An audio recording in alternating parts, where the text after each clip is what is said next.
Welcome back to the finale of What If Obi-Wan Found Anakin's Marriage in Revenge of the Sith. Thank you to those of you who watched the first two parts. To recap what happened in those if you haven't seen them, Anakin had been expelled by the Jedi Order, but after Palpatine had unleashed Order 66, Obi-Wan and Plo Koon had stayed behind on Coruscant to ensure Anakin and Padme were away from the dark side. Now we find the surviving Jedi aboard the ship of Bail Organa. Anakin looked at the ground in anger, feeling the dark side surge inside of him at the revelation that Palpatine had been manipulating him. Although he was eager to battle Sidious, he looked at Padme resting in the medical bay, and the nightmares of her dying in childbirth still loomed in his mind. The Jedi Knight chose to ensure Padme would be safe, and thus the recently arriving Master Windu appoints himself to be in charge of the mission to find Palpatine. Yoda chose to perform battle meditation in his quarters to reduce the effectiveness of the clone troopers, leaving Obi-Wan and Plo Koon to swoop through the blockade that had been set up. The ARC-170 starfighters pursue the Jedi Council members to the ground, but they neatly roll out to the foot of the Jedi Temple, encountering Kit Fisto and Shaak Ti, rescuing any of the younglings and Padawans they possibly could, before they heard the loud bellow of Palpatine across the galactic city. The Sith Lord invited for all of the Jedi to go to the Senate building and to complete what the clone troopers could not, then showed that the dark side reigned above the light.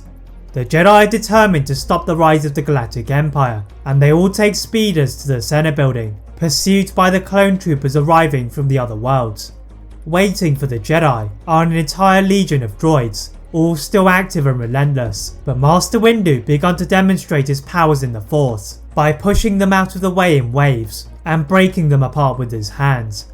The Master of the Order continued his destruction inside the rapidly collapsing building, crushing the necks of the clone troopers who had been unfortunate to cross his path, then leading the Jedi into one of the senatorial entrances to the main chamber. Palpatine casually swiveled his Senate pod to face the Jedi, dismissing Amidala and his guards with a nonchalant movement of his hand, which he then pointed at the Jedi. The dark side began to swirl around the Sith Lord, and the Senate pods began to be charged with power, before being launched in the Jedi's direction. Grandmaster Yoda had arrived from his battle meditation to extend his own hand and push the pods back to safety, earning a glare from Palpatine, who projected a surprise force lightning attack at them all, sending them to the floor. As they recovered from their wounds, menacing footsteps passed in between them, and a lightsaber ignited. Anakin Skywalker pointed his blade at his former friend, accusing him of lies, as Padme was completely safe, and for the first time, Palpatine showed a flitting of fear. Anakin leapt across the entire room, smashing at Palpatine's defences, which had been raised in time. The Sith Lord encouraged Anakin to use his hate and anger, but the former Jedi Knight ignored the taunts to push Palpatine to the foot of the building, where he fell to his death in a cloud of Sith energy. Anakin breathed heavily and returned to the injured Jedi, who eventually get to their feet and return to Senators Organa and Amidala.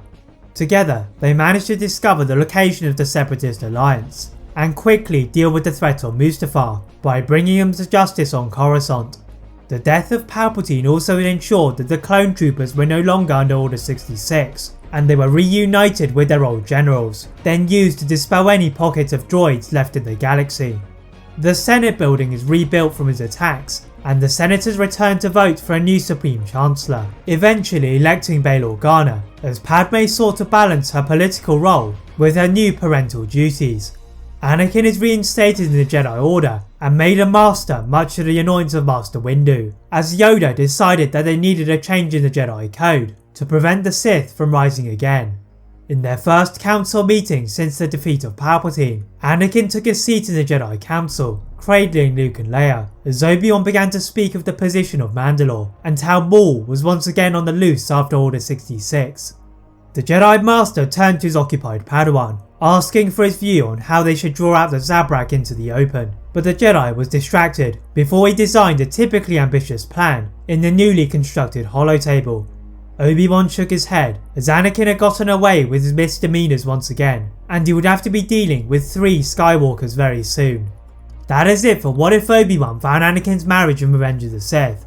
If you enjoyed this what if, please like this video, turn on the notification bell, click that subscribe button on this channel, as well as on my other channel What If Films. And as always, leave a comment on what if you'd all like to see next, and how I can improve my videos. Thank you all very much for watching, and see you next time.